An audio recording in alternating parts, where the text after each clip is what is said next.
Oke, kali ini kita mau ngomongin soal Alkitab. Tapi, coba deh lupakan dulu gambaran Alkitab sebagai buku tebal yang kaku dan statis. Kita bakal lihat Alkitab ini kayak sebuah teks yang hidup, punya kisah hidupnya sendiri, dan jujur aja, kisahnya ini dramatis banget. Nah, pertanyaan utamanya gini nih. Gimana ceritanya kumpulan teks kuno yang jujur aja kadang isinya berantakan dan bahkan saling bertentangan kok bisa jadi satu buku yang paling berpengaruh di dunia? Ini kan misteri besar. Nah, yuk kita coba bedah bareng-bareng. Oke, hal pertama yang paling penting buat kita ngerti, Alkitab itu bukan satu buku. Sama sekali bukan. Anggap aja ini kayak perpustakaan mini atau sebuah antologi. Isinya macam-macam banget. Ada hukum yang kaku, ada puisi yang indah, ada cerita sejarah. Dan semua ini ditulis dalam rentang waktu 1000 tahun. Sama banyak penulis yang beda-beda. Nah, ini dia kuncinya. Esensi dari perjalanan Alkitab itu sebetulnya bukan cuma soal apa yang tertulis di dalamnya. Bukan. Tapi lebih ke soal bagaimana tulisan itu dibaca, ditafsirkan ulang, terus-terusan dikasih makna baru sama generasi-generasi setelahnya. Oke, sekarang kita mulai dari titik balik besar yang pertama. Ini momen krusial banget, di mana sebuah bencana besar memaksa adanya perubahan total dalam cara orang beragama.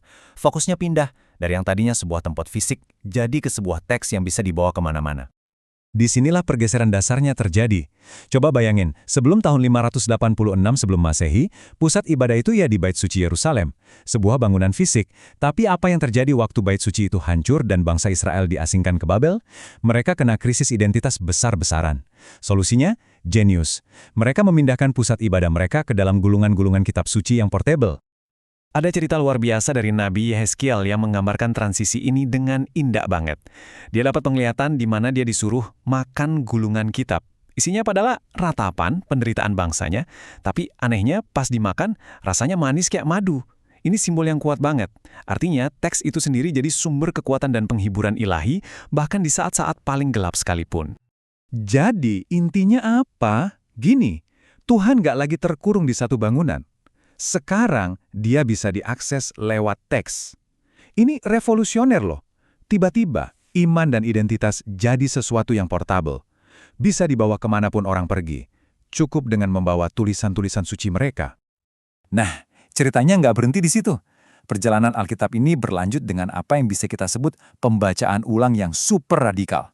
Polanya sama, setiap kali ada bencana, orang-orang kembali lagi ke kitab suci mereka. Tapi bukan buat baca apa yang ada, melainkan untuk menemukan makna baru yang benar-benar mengubah segalanya. Contohnya, umat Kristen di awal-awal, mereka punya metode namanya Pesher. Gampangnya gini, mereka ambil kitab suci Ibrani, terus mereka baca lagi, tapi pakai kacamata yang sama sekali baru. Buat mereka, semua tulisan itu bukan lagi sekedar cerita sejarah Israel, tapi jadi semacam kode rahasia, nubuat tersembunyi, yang semuanya menunjuk ke satu orang, Yesus Kristus. Dan, boom! Dari sinilah konsep perjanjian lama lahir. Di waktu yang hampir sama, Yudaisme juga ngadepin bencana lagi. Bait suci kedua hancur. Mereka mengembangkan metode lain yang disebut Midrash. Nah, kalau buat para rabi, wahyu itu bukan kejadian sekali jadi di Gunung Sinai terus selesai. Enggak. Buat mereka, kitab suci itu justru awal dari percakapan tanpa akhir dengan Tuhan. Lewat penafsiran inilah mereka menciptakan Taurat lisan yang bikin teks itu tetap hidup dan relevan sepanjang zaman. Jadi hasilnya gimana? Luar biasa. Dari satu sumber teks yang sama, lahir dua agama dunia yang beda banget cara pandangnya. Kekristenan dengan metode Peshernya, ngeliat kitab suci itu kayak buku yang udah tamat, ceritanya udah selesai di Kristus. Sementara Yudaisme dengan Midrashnya, ngeliatnya kayak buku yang halamannya masih terbuka lebar, sebuah dialog yang gak akan pernah berhenti.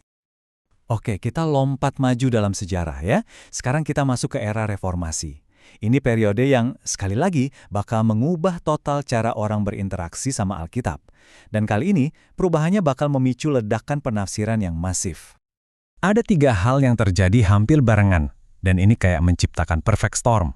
Pertama, mesin cetak ditemukan, jadi Alkitab bisa diproduksi massal. Kedua, muncul teologi Martin Luther yang bilang Alkitab itu satu-satunya otoritas. Dan ketiga, Luther nerjemahin Alkitab ke bahasa Jerman, bahasa rakyat. Tiba-tiba, kitab suci ini ada langsung di tangan orang biasa. Dan kutipan dari Martin Luther ini, wah ini gila banget revolusionernya. Coba bayangin, dia ngebalikin hierarki kekuasaan yang udah ada 1000 tahun. Dia bilang, otoritas tertinggi itu bukan lagi paus atau dewan gereja, tapi teks itu sendiri yang bisa dibaca sama siapapun. Ini benar-benar kayak gempa bumi di dunia teologi. Dampaknya luas banget. Ide kali sola scriptura atau hanya kitab suci ini bikin Alkitab diterjemahin kemana-mana. Tiba-tiba semua orang merasa bisa baca dan nafsirin sendiri. Efek positifnya, orang jadi pada melek huruf. Tapi ada efek lainnya juga, fragmentasi. Karena setiap penafsiran baru bisa jadi cikal bakal denominasi gereja yang baru lagi. Oke, sekarang kita sampai di zaman modern. Di sini, peran Alkitab jadi makin kompleks. Bukan cuma jadi sumber iman, tapi juga jadi arena pertempuran. Tempat berbagai pandangan dunia yang saling bertentangan itu beradu. Di satu sisi, ada pendekatan akademis baru yang muncul dari abad pencerahan. Namanya metode kritis historis. Metode ini ngebaca Alkitab, ya kayak dokumen kuno biasa aja, produk buatan manusia. Nah, sebagai reaksi keras terhadap ini, muncullah gerakan fundamentalis.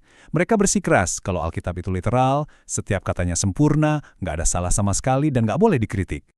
Dan disinilah letak jantung konfliknya di zaman modern. Makna sebuah teks ternyata bukan lagi ada di kata-katanya, tapi di tangan pembacanya.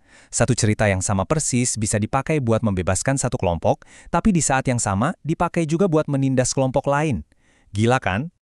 Ini contoh yang paling jelas dan kuat banget. Ambil kisah Keluaran dari Mesir. Kaum Puritan baca cerita itu dan mereka merasa, wah, kitalah Israel yang baru. Amerika ini tanah perjanjian kita. Dan itu jadi pembenaran buat mereka menaklukkan benua baru. Tapi, di waktu yang sama, para budak dari Afrika baca cerita yang persis sama. Dan mereka bilang, bukan, Amerika inilah Mesir kami. Tuan kami adalah Fir'aun. Cerita yang sama jadi lagu pengharapan dan pembebasan buat mereka. Luar biasa bedanya. Terus gimana dong kita menyikapi konflik-konflik kayak gini? Nah, mungkin jawabannya justru datang dari masa lalu, dari sebuah ide penafsiran kuno yang bisa ngasih kita jalan keluar. Ada seorang teolog hebat dari abad keempat namanya Agustinus. Dia ngasih satu prinsip yang sederhana, tapi dalam banget. Kita sebut aja prinsip kasih. Dia bilang gini, setiap kali kamu menafsirkan Alkitab, uji dulu, hasil tafsiranmu ini mengarah ke cinta dan kasih sayang nggak? Kalau jawabannya nggak, berarti tafsiranmu itu salah. Titik. Nggak peduli seberapa logis atau seberapa literal kelihatannya. Dan sampailah kita di kesimpulan dari biografi Alkitab ini. Kekuatannya yang dahsyat sekaligus bahayanya yang besar ternyata nggak terletak pada kata-kata di atas kertas, tapi terletak pada kita, para pembacanya. Kitalah yang pada akhirnya memutuskan teks ini mau kita jadikan senjata atau alat untuk menyembuhkan. Jadi, ya, kisah Alkitab ini belum selesai, sama sekali belum. Biografinya masih terus ditulis lewat setiap pembacaan baru, setiap penafsiran baru. Artinya, pertanyaannya sekarang ada di tangan kita semua. Saat kita memegang buku ini, bab selanjutnya yang mau kita tulis itu cerita tentang apa?